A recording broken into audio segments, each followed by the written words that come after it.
As you can see, this is a huge cemetery. There's absolutely thousands of people buried in this cemetery. We're actually in the Catholic side of it now, and this is where Mum was buried. It took us a long time to find where Mum was buried, mainly because she was buried in this grave with this lady here, Elsie Marks. It's almost 72 years to the day that Mum was buried here. She came down from Alice Springs with cancer. She only lasted a short time, a couple of weeks or thereabouts, and then she died. So they buried her as a native. They actually signified on her death certificate that she was a native.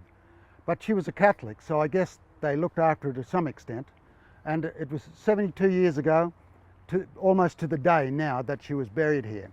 And we're now going to exhume her, and we're going to take her back home to her country and bury her alongside of her mum.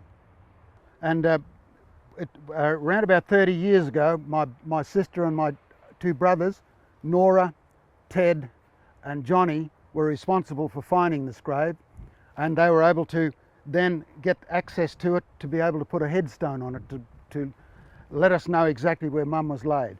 And they also redid the grave on the outside itself, and so Mum is actually on top, or a coffin is on top of Elsie Marks' coffin.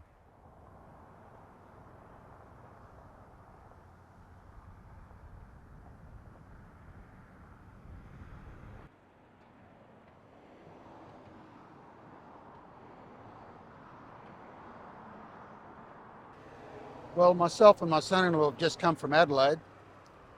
My mum was exhumed from a grave that she spent 72 years in, and we had to bring her home.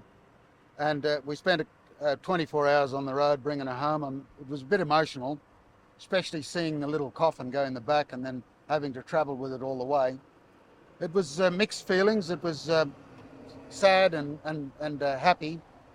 Sad because Mum wasn't there in person as such, but we brought her home, and that's the main thing that we wanted to do, was to bring her home so that she could be buried amongst her own family, and in particular alongside of her mum.